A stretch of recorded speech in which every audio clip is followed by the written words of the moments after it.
우리 하나님 말씀은 베드로 전서, 우리 함께 보겠습니다. 신약성경 379면 베드로전서 2장 우리 22절에서 25절까지 함께 보겠습니다.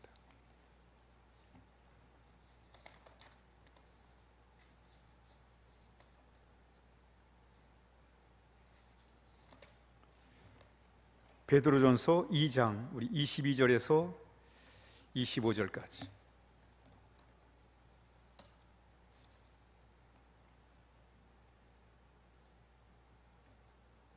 제가 22절을 먼저 읽겠습니다. 그는 죄를 범하지 아니하시고 그 입에 거짓도 없으시며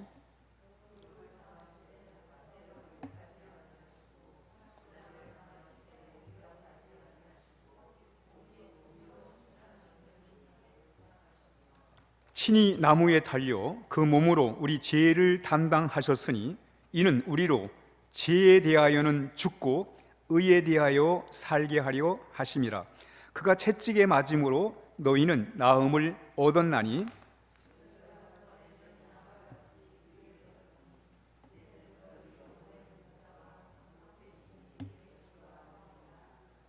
아멘. 우리 한번 서로 우리 반갑게 인사하는 시간을 갖겠습니다. 우리 좌우 앞에 계신 분에게 반갑습니다, 사랑합니다, 축복합니다. 우리가 사순절을 보내고 있습니다.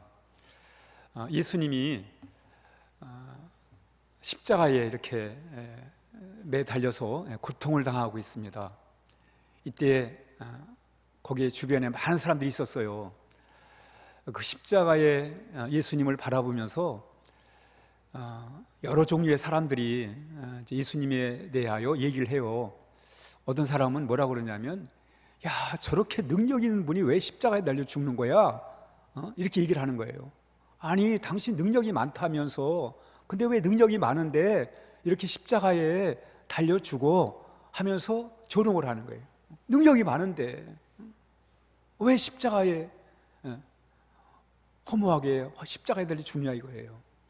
또 어떤 사람들은 이런 말을 해요.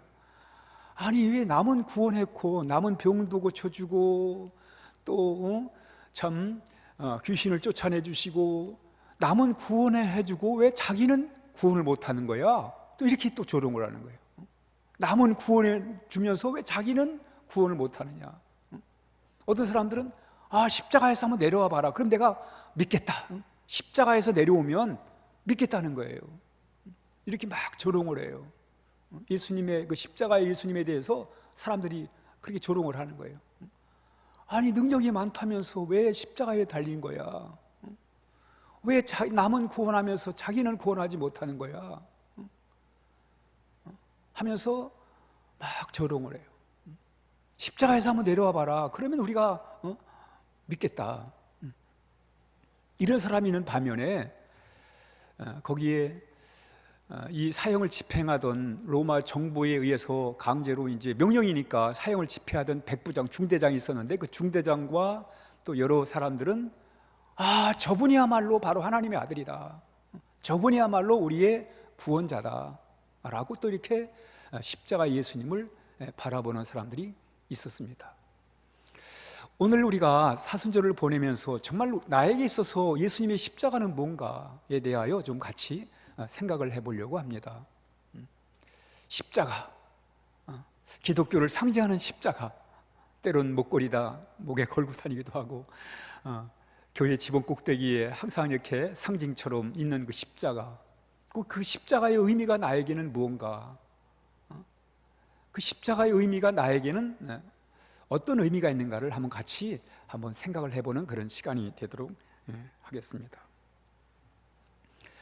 그러기 위해서 이 베드로가 바라봤던 십자가, 예수님의 제자 베드로가 바라봤던 그 십자가에 대하여 우리가 함께 살펴보고, 그리고 내게 있어서 예수님의 십자가는 무엇인가를 한번 같이 적용해보는 그런 시간을 갖겠습니다. 그래서 오늘 베드로전서 2장 우리 22절 23절을 한번 같이 다시 한번 읽어보겠습니다. 우리 천천히 읽습니다. 시작. 그는 죄를 범하지 아니하시고 입에 거짓도 없으시며 욕을 당하시되 맞대 욕하지 아니하시고 고난을 당하시되 위협하지 아니하시고 오직 공의로 심판하신 이에게 부탁하시며 그랬어요. 어려워요, 그렇죠? 길기도 하고 확 이해가 다 안 돼요. 그래서 좀 쉬운 성경으로, 왜냐하면 우리 갖고 있는 성경이 한자에서 이렇게 번역을 하다 보니까 한자가 섞여 있고 해서 좀 어려운 부분이 있는데요. 쉬운 성경으로 한번 다시 읽습니다. 좀 짧아졌어요. 쉬운 성경입니다. 현대인의 성경. 시작. 그분은 모욕을 당할 때도 욕하지 않고 고난을 당할 때도 위협하지 않았으며 모든 것을 공정하게 심판하시는 하나님께 맡기셨습니다. 그래요. 예수님은 죄가 없어요. 모함에 의해서 누명을 쓰고 그래서 십자가에 달려 고난을 받고 있습니다. 사람들이 막 모욕을 하는 거예요. 욕을 하는 거예요. 그런데 예수님은 반응을 하지 않아요. 반응하지 않아요. 로마의 병정들이 막 회초리로 예수님을 때려도 반응하지 않아요. 그렇죠? 우리는 누가 나한테 욕하면 나도 욕해야 돼요. 상대방이 소리 지르면 나도 소리 지르는 거예요. 상대방이 화내면 나도 화가 나요. 그런데 예수님은 모욕을 하는데, 아니 예수님도 억울하면 억울하다고 말을 해야 될 거 아니에요. 이건 잘못된 거라고, 이게 누명이라고. 우리 금방 말하잖아요. 누가 나한테 억울한 말, 나는 전혀 그런 행동을 그런 뜻으로 말하지 않았는데 잘못 오해하고 하면 그게 아니에요 라고 대뜸 우리는 설명을 하고 거기에 대한 반응을 보이는데 예수님은 그러질 않아요. 모욕까지 하는데도 그냥 가만히 계세요.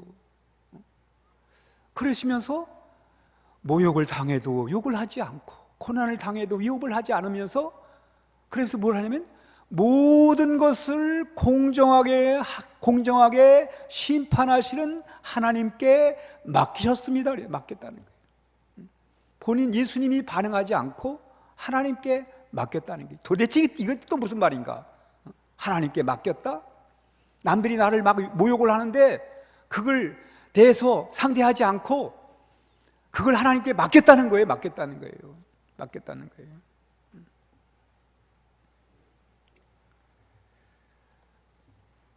우리가 여기서 우리가 한 가지 알 수 있는 게 뭐냐면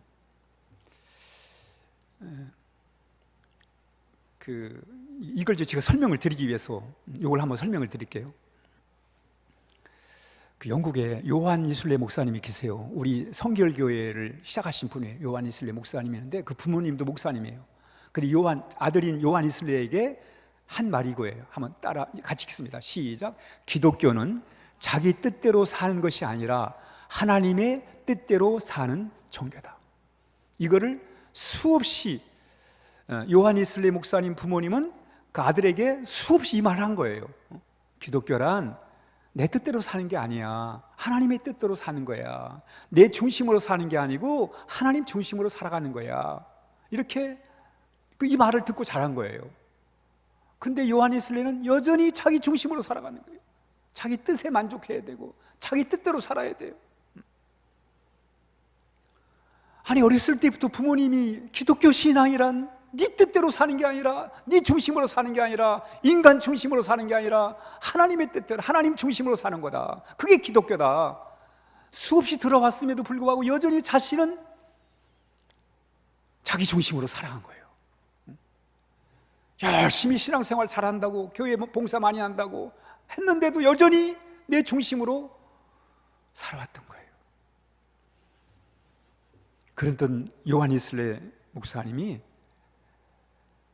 마음을 바꿔요. 자기 중심에서 하나님 중심으로 바꿔요. 한번 따라합니다. 자기 중심에서 하나님 중심으로. 그런데 자기 중심에서 하나님을 중심으로 바꾸게 된 이유가 뭐냐면 이 요한 이슬레가 자기 중심으로 살아가는데 자기 뜻대로 살아가는데 고민이 많은 거예요. 걱정이 많은 거예요. 거기다 불안한 거예요. 불안한 거예요. 자신이 깨달은 거예요. 아니, 나는 내 뜻대로 사는데, 내 중심으로 살아가는데 왜 이렇게 불안하지? 왜 이렇게 걱정이 많지? 왜 이렇게 근심이 많지? 아니, 지 뜻대로 살면 그걸 해결하고 살아야 되잖아요. 근심 걱정을 해결하고 살아야 돼. 지 뜻대로 사는데, 지 중심으로 살아가는데 근심 걱정을 해결하고 살아야 되잖아요. 근데 해결이 안 되는 거예요. 안 되는 거예요.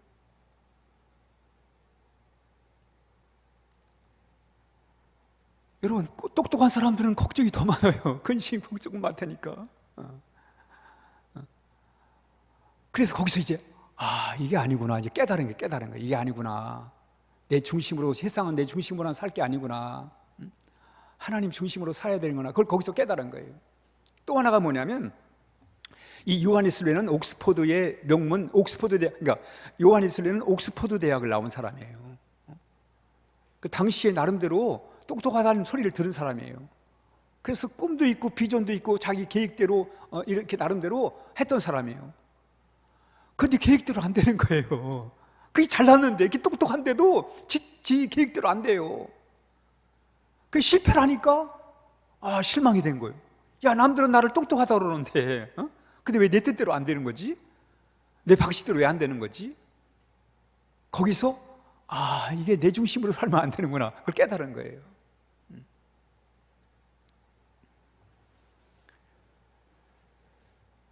여러분, 우리 인간이 아무리 내 중심으로 살아도 내 뜻대로 안 돼요. 희한하잖아요. 그렇죠? 아니, 내 중심으로 살면, 내 뜻대로 살면 그게 계획대로 다 돼야 되잖아요. 근데 안 되는 거예요. 안 되는 거예요. 거기서 요한일서가 깨달은 거예요. 인간이 내 중심으로만 살면 안 되는구나. 하나님 중심으로 살아야지. 마지막 셋째로, 이 요한일서가 자기 중심에서 하나님 중심으로 바꾼 이유가 뭐냐면, 자기를 들여다보면 자기 안에 죄가 있더라는 거예요. 죄성이 있더라는 거예요. 이걸 깨달은 거예요. 자기가 항상 옳은 줄 알았는데, 자기가 다 맞는 줄 알았는데, 자기 속에 안 좋은 죄가 있더라는 거예요. 이 죄성이 있더라는 거예요. 이걸 보면서 인간 중심으로 살면 안 되는구나. 왜? 인간은 죄를 품고 있으니까. 죄를 품고 있는 인간이 인간 중심으로 살면 세상이 어떻게 되겠어요, 여러분? 요즘 자칭 민주화 투사라는 사람도 있어요. 민주화 투사라는 사람도 있어요. 자칭. 우리나라의 민주화를 우리가 만들었습니다. 그래서 사람들은 그들에게 권력을 줬어요. 근데 그들이 마치 자신들만 옳은 거예요. 다른 사람은 다 틀리고 자기만 옳다고 생각하는 거예요, 여러분. 그러니까 나라가 혼란스럽고 어려운 거예요, 여러분. 자기들의 안에 죄성이 있다는 걸 인정을 안 해요. 남들이 좀 지지해 준다고, 남들이 좀 밀어준다고 마치 자신들이 옳은 것처럼 말이죠. 그런 사람이 많으면 나라가 혼란스러워지는 거예요, 여러분. 왜? 죄성을 인정하지 않기 때문에. 요한이슬림 목사님도 내가 내 중심으로 살면 안 되는 이유가 뭐냐면 내 안에 죄성이 있더라는 거예요. 그래서 그는 내 중심으로 살면 안 되는구나. 죄 없으신, 선하고 의로우시고 거룩하신 하나님 중심으로 살아야지 내 중심으로 살면 안 되는구나. 이걸 깨닫고 이 요한이슬림 목사님은 자기 중심에서 하나님 중심으로 옮기게 됐다는 거예요. 십자가는 뭐냐? 십자가는 인간 중심으로 살던 사람이 이제 십자가를 통해서 하나님 중심으로 삶을 전환하고 바꾸는 것이 바로 우리에게 있어서 오늘 사도 베드로가 우리에게 말씀하시는 바로 십자가의 의미라는 것입니다. 한번 따라합니다. 하나님 중심으로 살자. 그러니까 여러분, 우리가 십자가를 체험한 사람들은 하나님 중심으로 살아가는 거예요. 왜? 세상은 내 뜻대로 안 돼요, 여러분. 내 중심으로 아무리 살아봐도 내 뜻대로 안 됩니다. 내가 왜 내 중심으로 살지 말아야 될 게 뭐냐면 내 안에 죄성이 있어요, 여러분. 죄성이 있어요. 지혜를 가지고 있는 내가 내 중심으로 살아버리면 세상이 어떻게 되겠어요, 여러분? 죄 없으신 하나님 중심으로 살아야지. 그래서 십자가의 의미는 내 중심으로 살지 말고 하나님 중심으로 살아라. 그게 바로 십자가가 우리에게 가르쳐 주는 거예요, 여러분.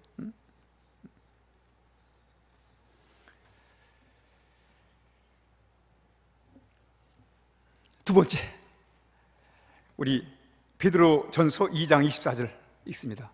베드로전서 2장 24절. 베드로전서 2장 24절. 읽습니다. 시작. 친히 나무에 달려 그 몸으로 우리 죄를 담당하셨으니 이는 우리로 죄에 대하여 죽고 의에 대하여 살게 하려 하심이라. 그가 채찍에 맞음으로 너희는 나음을 얻었나니. 그랬어요. 여기 베드로 사도가 한번 잘 집중해 한번 잘 보시죠. 친히 나무에 달려, 이 십자가예요. 나무란 십자가를 말해요. 예수님이 십자가에 달려 죽으셨는데 그게 뭐냐면 그 십자가 우리의 죄를 담당했다는 거예요. 죄를 대신해서. 예수님 죄가 없는데 인류의 죄를 대신해서 십자가에 달려 죽으셨다는 거예요. 우리의 죄를 담당하셨다는 거예요. 죄를 담당했다는 게 도대체 무슨 말이냐? 우리 예수님이 우리 죄를 담당했다는 게 무슨 말이냐? 바로 우리 하나님은 예수님의 십자가를 통해 우리의 죄를 용서해 주시고 우리를 사랑해 주셨다는 거예요. 사랑해 주셨다는 거예요. 여러분, 우리는 우리 스스로 죄의 문제를 해결할 수가 없어요. 우리 스스로 죄의 문제를 해결할 수가 없습니다.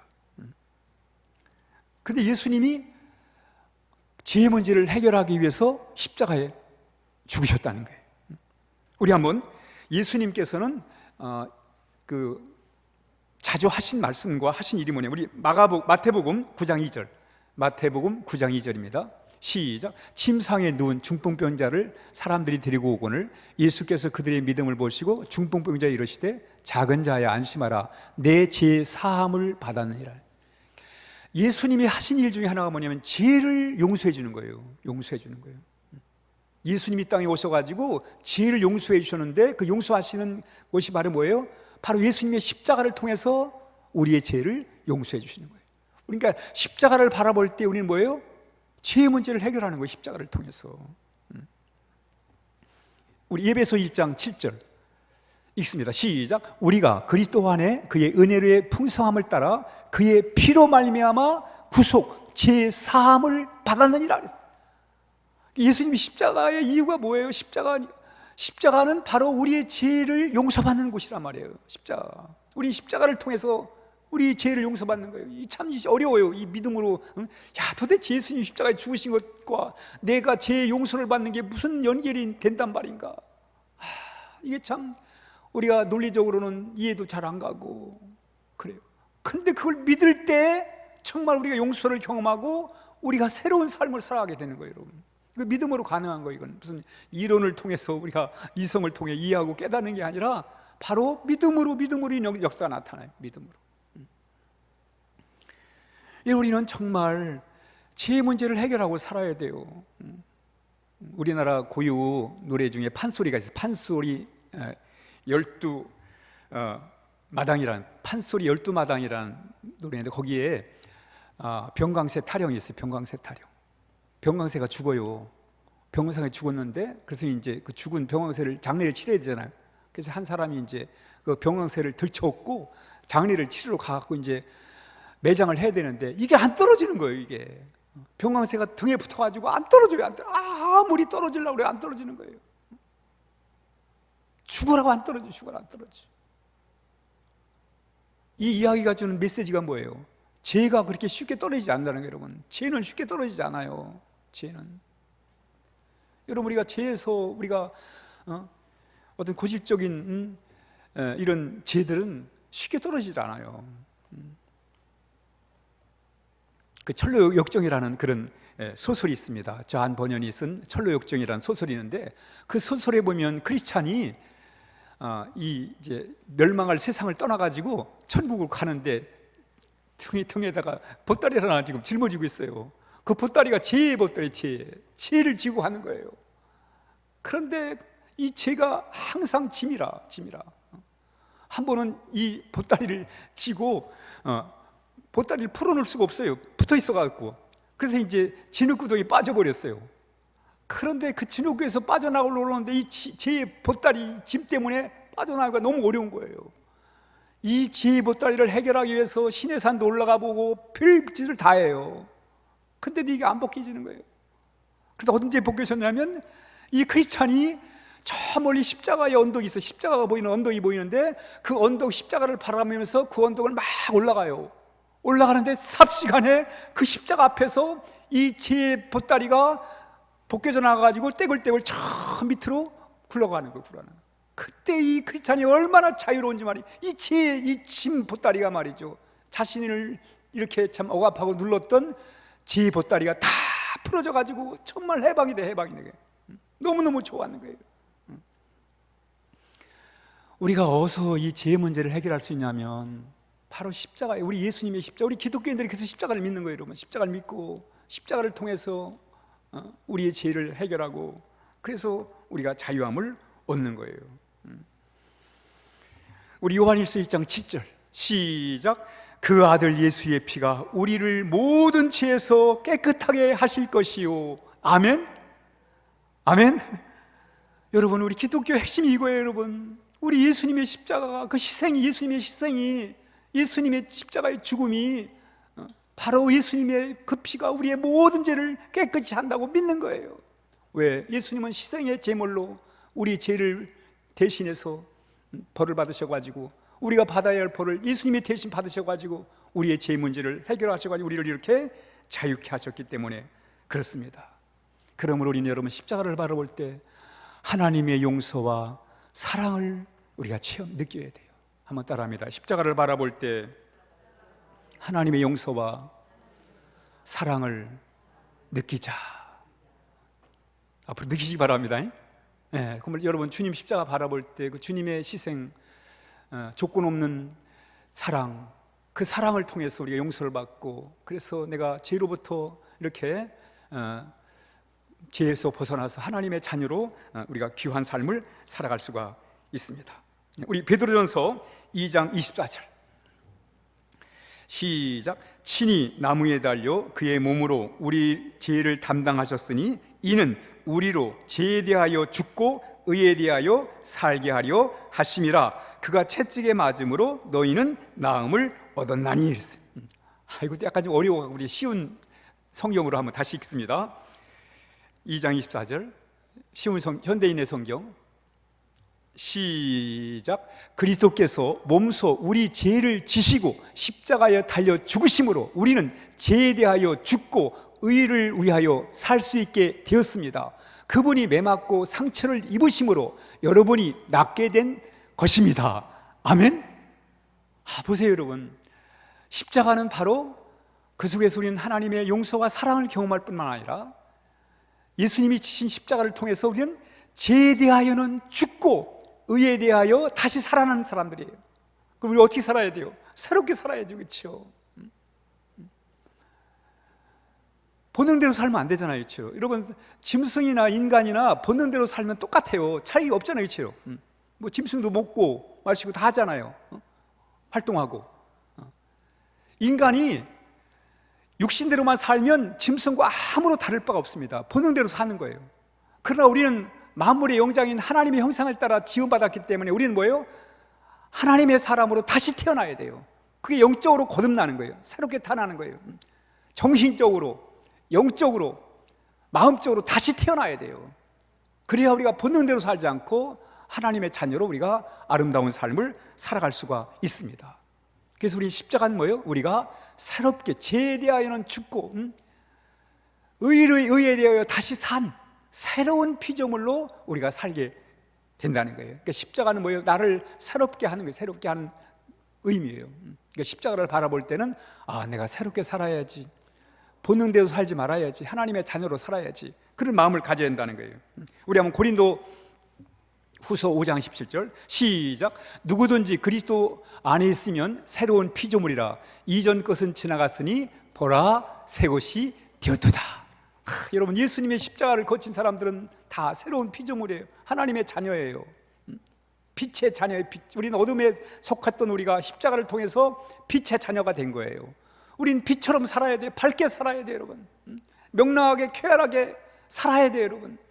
늘 소망 가지고 살아야 돼요. 늘 힘있게 살아야 돼요. 빛처럼 살아야 돼요, 여러분. 어둡고 칙칙하게 사는 게 아니라, 음침하게 사는 게 아니라 정말 빛 가운데 산뜻하게 살아야 돼요. 밝게 살아야 됩니다. 요한 웨슬리 목사님은 그걸 믿었어요. 예수 믿고 구원받은 사람은 정말 삶이 바뀌어서 자신의 삶만 바뀌는 게 아니라 우리 사회가 새로워질 수 있다는 거예요. 우리 사회도 새로워져야 되잖아요. 그렇죠? 우리 사회가 더 밝은 사회, 더 건강한 사회가 돼야 되잖아요.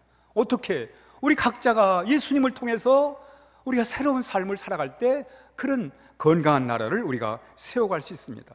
우리 한번 같이 예수님 이 땅에 오신 목적, 누가복음 19장 10절 시작. 인자가 온 것은 잃어버린 자를 찾아 구원하려 하심이라 그랬어요. 또 누가복음 5장 32절 시작. 내가 의인을 부르러 온 것이 아니요 죄인을 불러 회개시키러 왔느라. 그러니까 우리 기독교의 목적은 다른 거 아닙니다. 그냥 본능대로 살고 육체를 따라 살고 세상 따라 살던 사람이 우리 예수님의 십자가를 통해서 새로운 삶을 살아가는 거예요.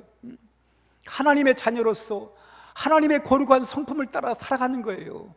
그래서 개인이 변화되고 가정이 변화되고 사회가 변화됨으로 인해서 하나님의 복을 받고 살아가는 바로 그것이 우리에게 중요한 것입니다.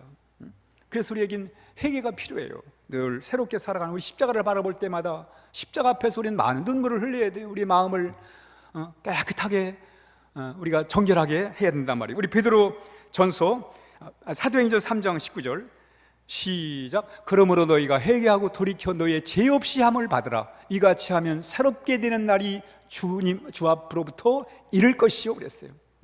여러분, 우리가 새롭게 사는 길이 바로 예수님을 통해서 이루어진다는 거예요. 그러면서 우리가 십자가를 통해서 이루는 주의 복, 베드로전서 2장 25절 베드로전서 2장 25절 시작. 너희가 전에는 양과 같이 길을 잃었더니 이제는 너의 영혼이 목자와 감독 되신 이에게로 돌아왔느니라. 십자가를 통해 우리가 하나님 앞에 돌아온 거예요, 여러분. 십자가를 통해 우리가 하나님의 자녀가 되고 우리 하나님과 함께 살아갈 수 있게 된 겁니다. 인도에 썬다스이라는 사람이 있었어요. 이 사람은 신두교인이에요. 부모가 신두교인이고 그러다 보니까 자연히 신두교인인데 엄마는 이 썬다스이 신두교의 승려가 되기를 바랬어요. 그래서 이제 자라면서 초등학교가 들어가게 됐는데 그 주변에 그 나라에서 세운 초등학교는 한 20리 먼 데 있었어요. 근데 마침 가까이에 선교사가 세운 기독교 학교가 있었어요. 그래서 부모는 기독교 학교를 싫어했어요. 그래서 그 자기 나라 학교를 보내려고 했는데 너무 먼 거예요. 20리 길을 가야 되니까 아들이 너무 고생할 것 같으니까 그래서 할 수 없이 기독교 학교를 보냈어요. 그런데도 뭐 선교사님 말씀도 듣지 않고 성경도 읽지도 않고 성경을 불태워버리고 말이죠. 막 그랬어요. 그러다가 이 썬다스이 14살 때 엄마가 세상을 떠나요. 그리고 얼마 후에 또 자기가 말라리아에 걸렸습니다. 그때 옛날 초등학교 다닐 때 들었던 선교사님의 말씀, 예수님이 우리를 위해 십자가에 죽으셨다는 그 말씀이 생각이 난 거예요. 그러면서 이 썬다스이 하나님께 기도한 거예요. 하나님을 만나게 해달라고, 정말 하나님이 살아계신 만나게 해달라고 간절히 기도를 드려요. 죽기 살기로 정말 하나님 만나달라고, 만나야 내가 살 수 있다고, 하나님 만나게 해달라고 기도를 드립니다. 그런 가운데 정말 그가 하나님의 마음으로 하나님의 음성을 들어요. 그 음성을 들으면서 예수님께서 그에게 하신 말씀이 그거예요. 내가 십자가에 죽은 것은 하나님이 살아계시다는 증거다라는 음성을 마음으로 듣는 거예요. 예수님이 십자가에 죽은 것이 바로 하나님이 살아계신 증거라는 거예요. 그게 마음에 확 와닿았어요. 그리고 그가 예수님을 통해 새롭게 참 예수 믿기로 결심을 하고 또 말라리아로부터 해방이 되고 병을 고치고 그래가지고 그가 나중에는 정말 인도를 위해서 예수님의 복음을 담대히 전했던 그런 하나님의 사람이 되었습니다. 신비스럽잖아요, 그렇죠? 십자가의 그 신앙을 가질 때 이렇게 사람이 변화되고 또 하나님의 위대한 일을 할 수가 있게 된 것입니다. 우리 마지막 결론 띄워주시죠. 결론입니다. 우리 결론 함께 읽습니다. 시작. 십자가의 의미, 하나님 중심으로 살자, 용서와 사랑을 느끼자, 예수님과 함께 새롭게 살자. 여러분, 우리가 십자가를 바라보면서 우리가 할 일이 뭐냐면, 내 중심으로 살던 내가 이제 하나님 중심으로 살고, 십자가를 바라볼 때 하나님의 무한한 용서와 사랑을 체험하고, 여러분, 그게 내 마음이 정화되는 거예요. 정화. 우리 주님의 십자가에서 그 사랑을 통해 하나님 앞에 기도할 때 내 마음이 깨끗하게 순화되고 정화되는 거예요. 그리고 우린 영원히 주님과 함께 새로운 삶을 살게 될 것입니다. 기도하겠습니다. 하나님 아버지, 오늘도 말씀을 통해 십자가의 진리를 가르쳐 주셔서 감사합니다. 이제 내 중심에서 하나님 중심으로 살게 하시고, 십자가를 바라볼 때 하나님의 무한한 사랑과 용서를 경험하게 하시고, 또 우리 주님과 함께 새로운 복된 삶을 살게 하여 주옵소서. 예수님의 이름으로 간절히 기도하옵나이다. 아멘. 아멘.